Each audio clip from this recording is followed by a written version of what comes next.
पूरा बहरु लुणा माड़ी आसुथिब बाईसी पावछे मीना बौड़ालो रत्न सिंहासने वरुण देवता नथिबे चका नयन। जय जगन्नाथ जय जगन्नाथ जय जगन्नाथ जय जगन्नाथ। नाही बेसी भेड़ आउल बौड़ निकटे होइब देखा बौड़ालो निकटे होइब देखा। पंच सखा माने कही जाइछन्ति पुराण रे अछि लेखा। जय जगन्नाथ जय जगन्नाथ जय जगन्नाथ जय जगन्नाथ।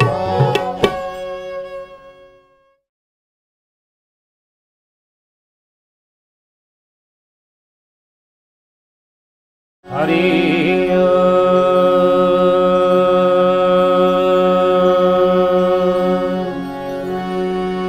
ओम भूर्भुवः स्वः तत्सवितुर्वरेण्यं भर्गो देवस्य धीमहि धियो यो नः प्रचोदयात्।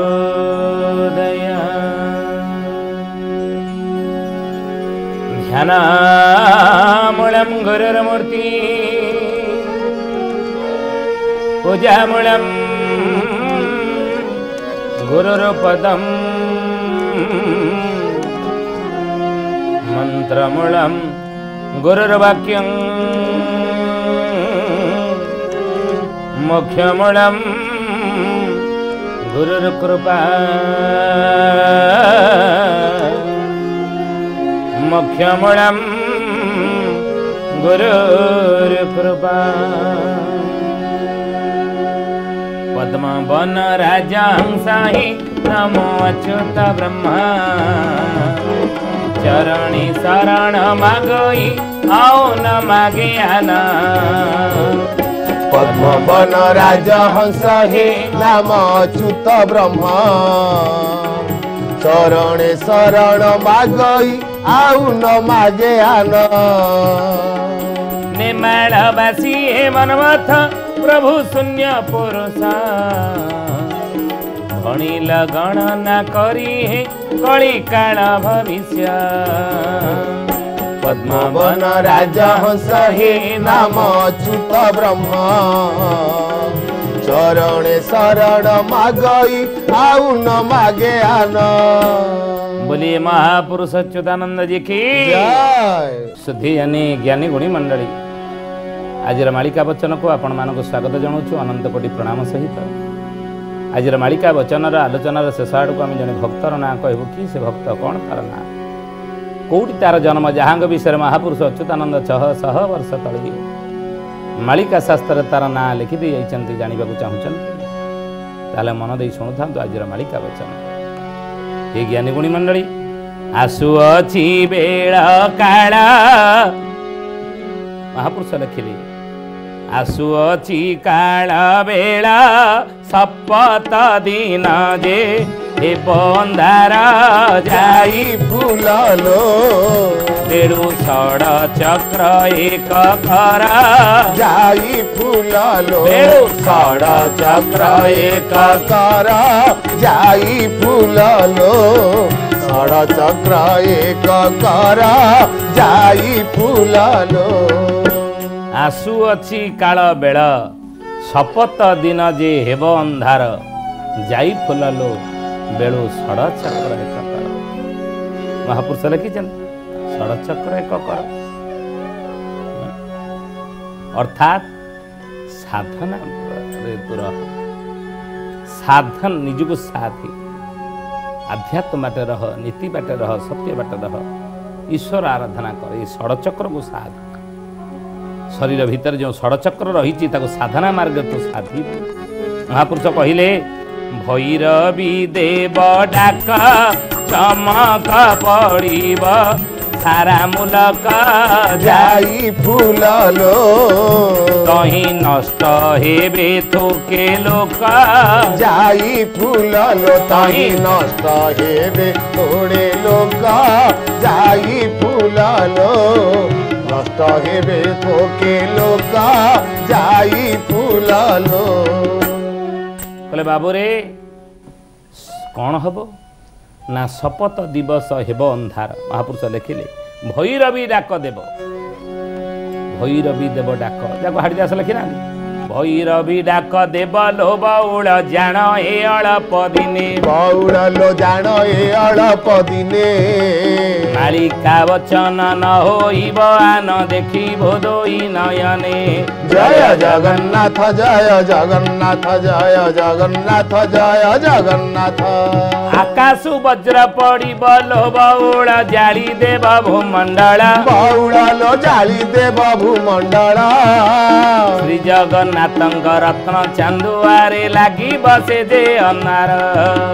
ସାତ ଦିନ ଯେ ଅନ୍ଧାର ଲୋ ବଉଳ ସୂର୍ଯ୍ୟ ନ ହୋଇବେ ଦେଖା। ବଉଳ ଲୋ ସୂର୍ଯ୍ୟ ନ ହୋଇବ ଦେଖା। ମୃଗାଳ କୁକୁର ଘରେ ପଶି ଯିବେ କେହି ନ କରିବେ ରକ୍ଷା। ଜୟ ଜଗନ୍ନାଥ ଜୟ ଜଗନ୍ନାଥ ଜୟ ଜଗନ୍ନାଥ ଜୟ ଜଗନ୍ନାଥ। ସେଇ କଥା କହିଲେ ଭୈରବୀ ଡାକ ଦେବ ଲୋ ବଉଳ ଜାଣ ଏ ଅଳପ ଦିନେ। ମାଳିକା ବଚନ ନ ହୋଇବା ନ ଦେଖିବୁ ଦୁଇ ନୟନେ। ଭୈରବୀ ଡାକ ହବ। ରାତ୍ରରେ ଶୋଇଥିବେ ଆପଣ, ଗୋଟେ ଗର୍ଜନ ଶୁଭିବ, ଭୈରବୀ ଡାକ ଆପଣ ଶୁଣିବେ। ମାଳିକାରେ ଲେଖାଯାଇଛି। ତେଣୁ ସେଇ କଥା କହିଲେ ଭୈରବୀ ଦେବ ଡାକ, ଭୈରବୀ ଡାକ ଦେବ। ଆଉ ତୁରୁକ ଧାଇଁ ଆସିବ ଭାରତରେ ହାଣ କାଟ କରିବ। ଯାଇ ଫୁଲଲୋ ଗୁଳି ଗୋଳା ବରସିବ। ଯାଇ ଫୁଲଲୋ ଗୁଳି ଗୋଳା ବରସିବ। ଯାଇ ଫୁଲଲୋ ଗୁଳି ଗୋଳା ବରସିବ। ଯାଇ ଫୁଲଲୋ। ମହାପୁରୁଷ ଲେଖିଲେ କହିଲେ ବାବୁରେ ତୁରୁକ ଧାଇଁ ଆସିବ ଭାରତରେ ହାଣ କୋଟା କାଟ କରିବ।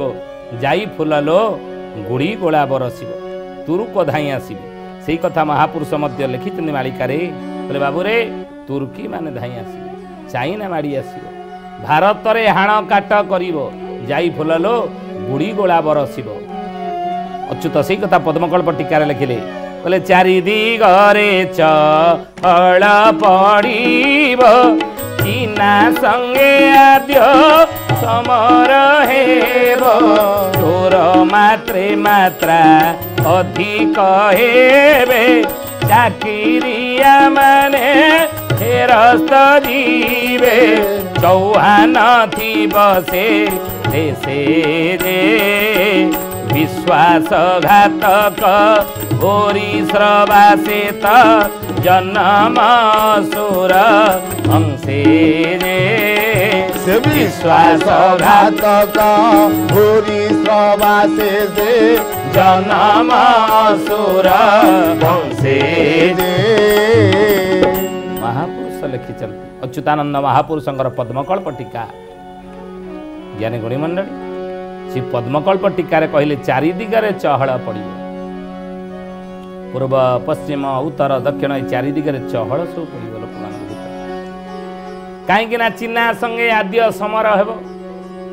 ପ୍ରଥମ ଯୁଦ୍ଧଟି ଚାଇନା ସହିତ ହେବ ବୋଲି ଅଚ୍ୟୁତାନନ୍ଦ ମାଳିକାରେ ଗାରମାଟ ଦେଇଛନ୍ତି। ଚାଇନା ଭାରତ ଉପରେ ଆକ୍ରମଣ କରିବ। ବାରମ୍ବାର ଏ କଥା ଆମେ କହୁଛୁ, ଚୀନା ସଙ୍ଗେ ଆଦ୍ୟ ସମର ହେବ।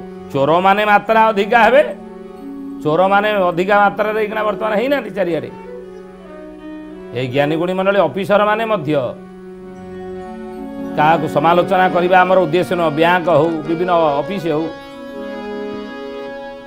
ବିଭିନ୍ନ ଜାଗାରେ ହଉ, ଚୋରି ବୃତ୍ତିରେ ଲୋକଙ୍କର ମନ ନା। କେମିତି ଦି ପଇସା ଉପରେ ରୋଜଗାର କରିବେ, ଲାଞ୍ଚ ନେଇକିରି ଟାଉଟରି କରିକିରି ପିସି ନେଇକିରି ସମସ୍ତେ ହେଇକିନା ଇଚ୍ଛା କରୁଛନ୍ତି ନା। ସମସ୍ତେ ହେଇକିନା ଚାହୁଁଛନ୍ତି ଦି ପଇସା ଭଲ କେମିତି ରୋଜଗାର କରେ। ଏଇଟା ଚୋରି ନୁହଁ ତ ଆଉ କ'ଣ। ଚୋର ମାନେ ମାତ୍ରା ଅଧିକ ହେବେ, ଚାକିରିଆ ମାନେ ଫେରସ୍ତ ଯିବେ।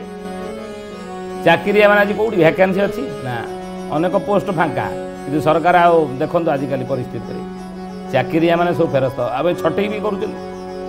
ବିଭିନ୍ନ ମଲ୍ଟିନେସନାଲ କମ୍ପାନୀ ମାନେ ମଧ୍ୟ ଛଟେଇ କରୁଛନ୍ତି ନା। ତେଣୁ ମହାପୁରୁଷ କହିଲେ ଚାକିରିଆ ମାନେ ସବୁ ଫେରସ୍ତ ଆଉଛନ୍ତି। ଯେଉଁମାନେ ଚାକିରି ବାକିରି କରିଥିଲେ 600 ବର୍ଷ ତଳେ ଅଚ୍ୟୁତାନନ୍ଦ ମହାପୁରୁଷ पद्मकल्प टीकार लिखिते जो कथा बोले जो चाकरिया मैंने पुणी फेरिकी घर को आसवे चाकरी छटई हे आप देखु विभिन्न कंपानी आप देखो कंपानी सब चाकरिया मान छटई कर चौहान थी से देशे जे विश्वासघातक बुरी स्त्रवा से तो जन्म असुर अंशे महापुरुष कही जन्म असुर अंशे जी से कथा महापुरुष पुणी कहते आहरी कहले एथको विचारी शासन कर एथको विचारी शासन कर के तुम्हारा ठरे आसान कर विश्वासघातक अटई चीना चोटी काटी देवो से बेले सीना ये कथा को मने हेना जे पाप कर्म नयने देखिब शुणी था नथिब कान जे पाप कर्म देखिब शुणी था नथिब कान जे महापुरुष कहले एथको विचार के शासन कर एथक चिंता करी तुम्हें चल ये घटना गुड़िक जो आगू घटिया जाऊँ हेतु रखी तुम्हें संसार चल रे कलिजुगर मनीष भाव ना आम पाखे सब अच्छी धन अच्छी ज्ञान अच्छी घर अच्छी कोठा अच्छी गाड़ी अच्छी पद प्रतिष्ठा अच्छी चाकरी बाकरी अच्छी ना ये कथा को चिंता कर चलनी चल आगू जो आसुवा विपद आपद को आखि आगे रखी भविष्य लक्ष्य कर तुम्हें चल संसार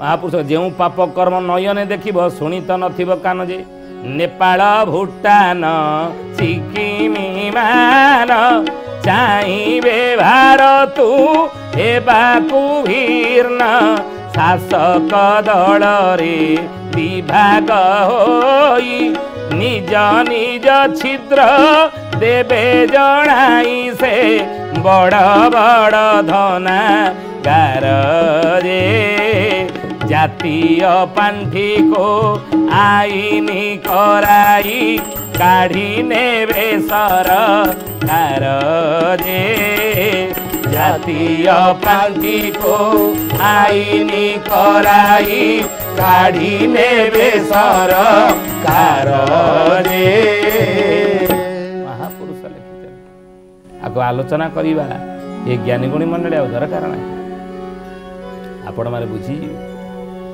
महापुरुष से कथा कहले बाबू रे ये भली घटना आगु घटी तेणु से कहते तुरुक धाई आसब भारत रे हाण काट कर जाई फुललो गुड़ी गुड़ा बरसिब तुर्की माने धाई आसब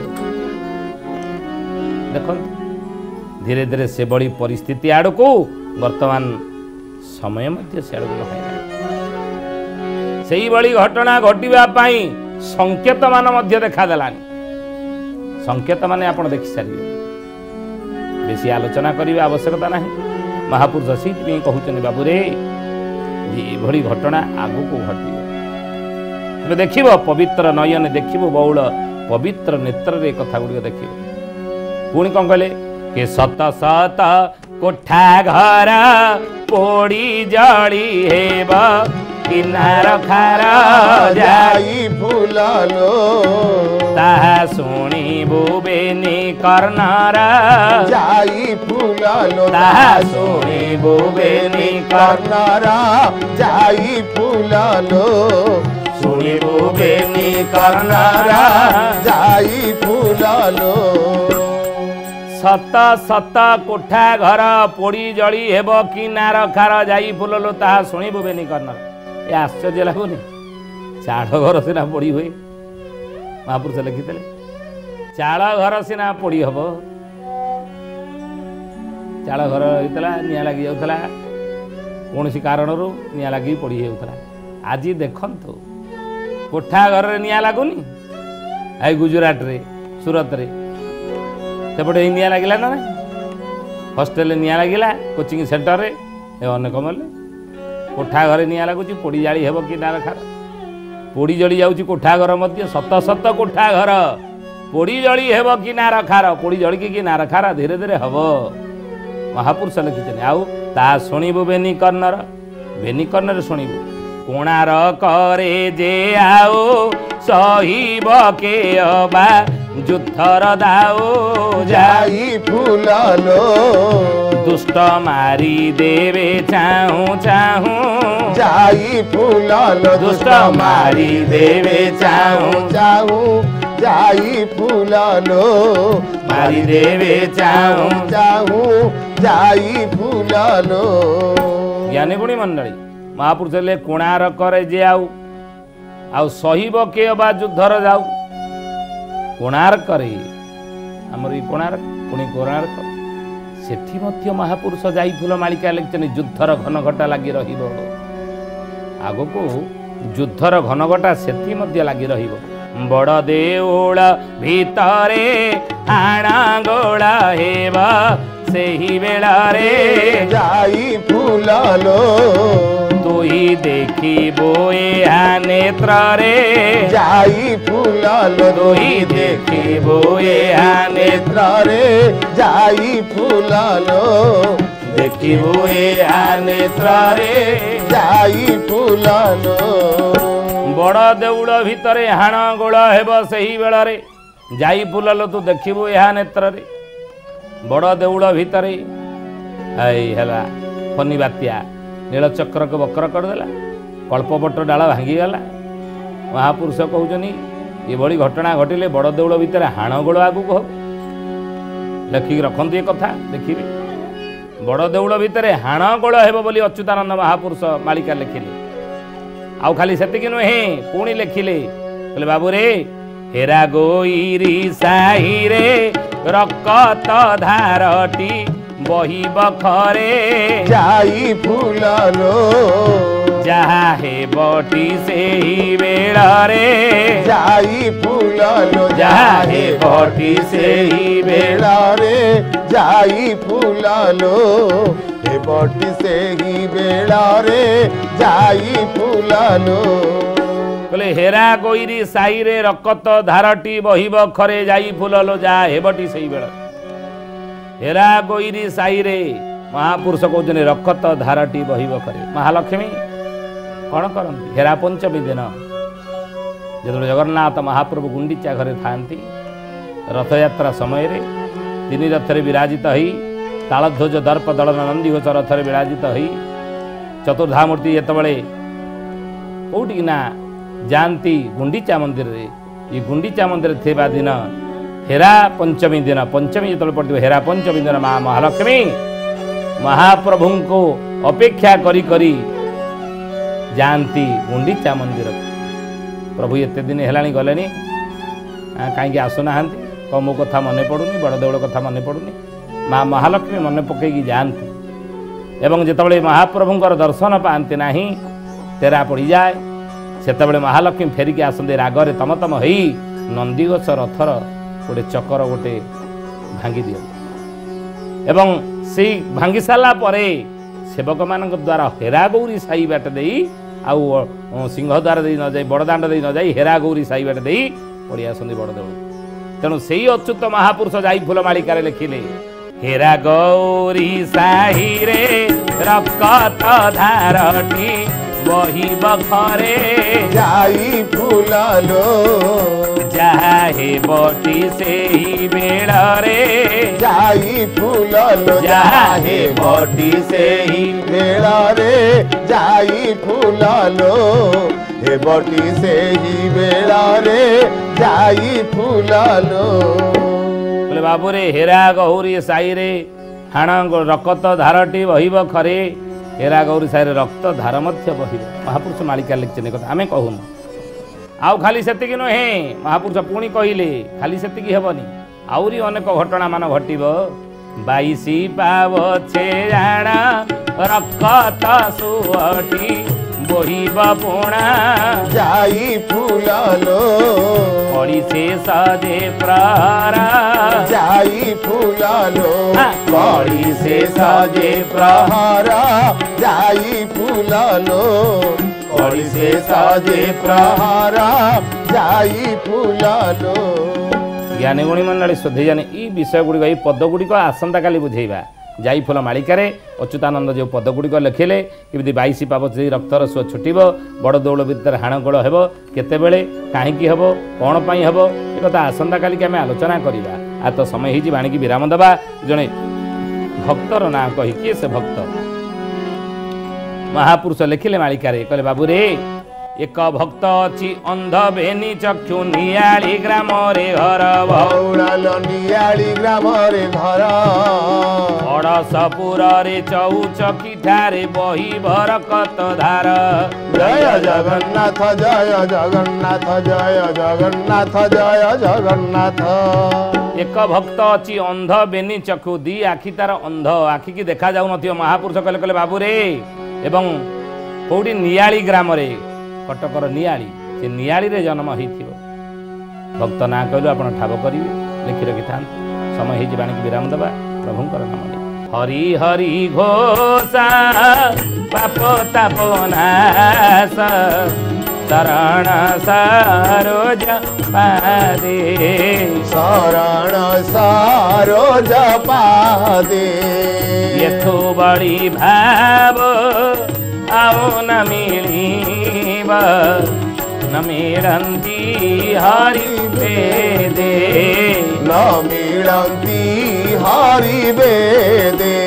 हरि बोल हरि बोल हरि हरि बोल हरि बोल हरि बोल हरि हरि बोल। केशव माधव गोविंद बोल केशव माधव गोविंद बोल। राधे हरि बोल हरि बोल हरि हरि बोल हरि बोल हरि बोल हरि हरि बोल। श्रद्धे जाने आज विदाय दियंतो हरि ओम शांति ही शांति ही शांति ही सर्वारिष्ट सुशांति भवतु।